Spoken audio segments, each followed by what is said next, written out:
C'est pratiquement le seul commandement dans le Nouveau Testament. Le seul commandement dans le Nouveau Testament qui commence avec les mots « s'il est possible ». Romains 12, 18. Vous ne lirez jamais un commandement pareil. S'il est possible, ne vous mettez pas en colère. S'il est possible, ne convoitez pas les femmes. S'il est possible, dites la vérité. Jamais, jamais, jamais. Parce que vous pouvez faire ces choses. Vous pouvez vaincre la colère. Vous pouvez vaincre les mauvaises pensées. Vous pouvez vaincre le mensonge. Mais lorsqu'il s'agit de la paix avec tous les hommes, la parole dit « s'il est possible » parce que ça dépend de l'autre personne aussi. C'est ça la raison. Les autres choses comme la colère, les mauvaises pensées, le mensonge, tout cela dépend de vous.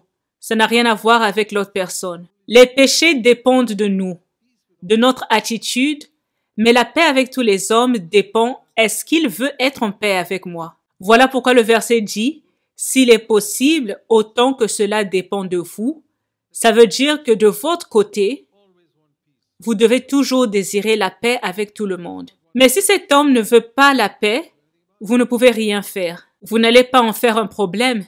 Mais s'il veut vous attaquer, que faire? Des fois, la meilleure manière d'être en paix avec tous les hommes, c'est de ne jamais les rencontrer, ne jamais visiter leur maison. Je donne ce conseil aux gens. Ne visitez pas cette maison car la Bible dit « soyez en paix avec tous les hommes ». Certaines personnes pensent que « soyez en paix avec tous les hommes » veut dire « aller visiter la personne et être en communion avec elle ». Non, non, non. Les pharisiens qui avaient appelé Jésus le prince des démons, Jésus n'allait pas les visiter pour dire « Eh, vous savez, je ne suis pas le prince des démons ». Ils s'en foutaient de leur opinion. Il leur avait pardonné, il les avait avertis qu'ils devraient rendre compte de leurs paroles le jour du jugement. Il les avait bien avertis. Mais de son côté, il recherchait la paix. Et l'un des meilleurs exemples, selon moi, c'est lorsque ses adversaires étaient venus l'arrêter. Et je pense que c'était le serviteur du souverain sacrificateur, Malchus. Le souverain sacrificateur était furieux contre Jésus. Et par conséquent, son serviteur était enragé. Il est allé arrêter Jésus. Et lorsque Pierre frappe l'oreille du serviteur avec son épée, observez la réaction de Jésus. Il ramasse l'oreille et guérit Malchus. Je ne pense pas que Malchus était reparti servir le souverain sacrificateur après cet incident. Non, je ne peux pas tuer un homme comme ça. J'ai l'impression qu'on verra Malchus au ciel. Malchus dira merci à Pierre car c'est grâce à l'oreille qu'il avait coupée qu'il est au ciel. Vous savez le mal que les gens nous font, Dieu change ça en bien. Ce qui m'avait interpellé, c'est la réaction de Jésus. Remets ton épée, Pierre. Je dois boire la coupe que mon Père m'a donnée à boire. Malchus ne fait qu'apporter la coupe, c'est le facteur. Ne te fâche pas contre le facteur. C'est la coupe venant du Père, je veux la boire. L'attitude de Jésus, c'était d'être en paix avec les autres, de faire du bien avec ceux qui lui voulaient du mal. Je ferai du bien à ceux qui me détestent, je prierai pour ceux qui me persécutent, je bénirai ceux qui me maudissent. Et je bénis l'Éternel pour les opportunités où j'ai eu à le faire. Sinon, comment obéir à ce genre de verset si personne ne te maudit? Comment bénir ceux qui te maudissent s'il n'y a personne qui te maudit? Dieu merci pour ceux qui te maudissent afin que tu mettes en pratique ce verset. Dieu merci pour ceux qui t'abusent, car tu pourras prier pour eux. Dieu merci pour les ennemis, car ça te permet d'aimer tes ennemis. Donc ne dites pas « Oh, j'ai beaucoup de problèmes, telle personne me cause des problèmes, l'autre m'embête. » Mes frères et sœurs, c'est votre opportunité d'obéir à la parole. Autant que cela dépend de vous, soyez en paix avec tous les hommes. Et Romains 12, 19 dit « Ne jamais, jamais, jamais se venger. » On ne doit jamais trouver la vengeance chez les chrétiens. Tu m'as fait cela, je vais te donner une leçon. Ça, ce sont les païens. Les enfants du diable sont doués en cela. Nous, on ne doit jamais parler comme ça. On ne doit pas se comporter comme ça. Aussi longtemps que nous vivons dans ce monde, nous allons faire face à beaucoup d'attaques en tant que disciples de Jésus. Mais notre plus grand réconfort se trouve dans 1 Corinthiens 10, 13. Dieu est au contrôle de tout. Il ne permettra pas que je sois tenté au-delà de mes forces. Et je ne mourrai pas avant mon heure, comme Jésus avait dit.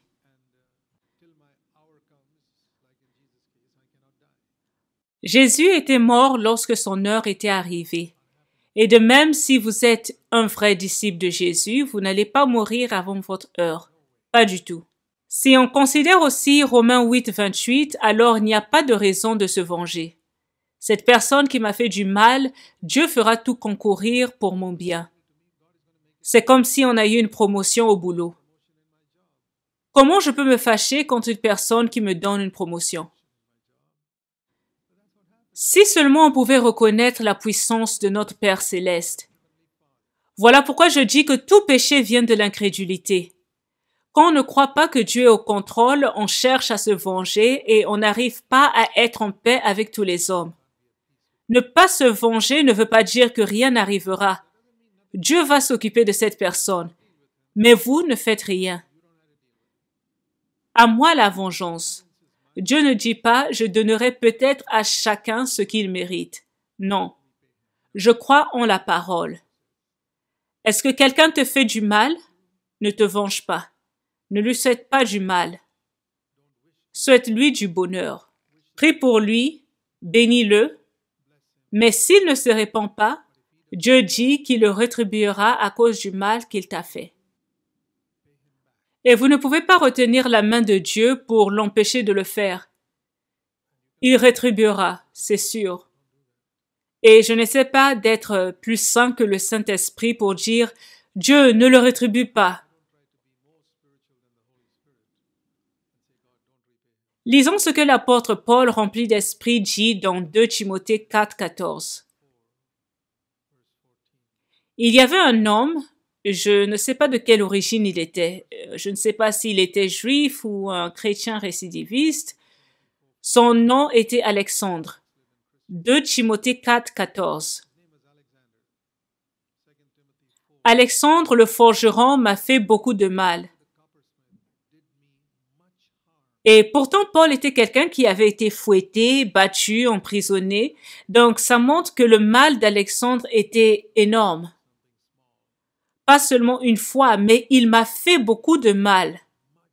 Je suis sûre que Paul lui avait pardonné. Il lui avait complètement pardonné de tout son cœur à 100%.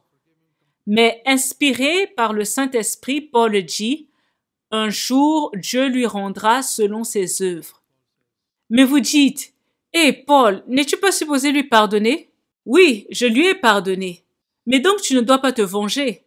Non, je ne vais pas me venger. Mais pourquoi tu dis alors que l'Éternel le rétribuera? Parce que l'Éternel le rétribuera. C'est la réalité. Ça n'a rien à voir avec le fait que je lui ai pardonné. Jésus avait pardonné aux gens quand il était cloué à la croix. Père, pardonne-leur.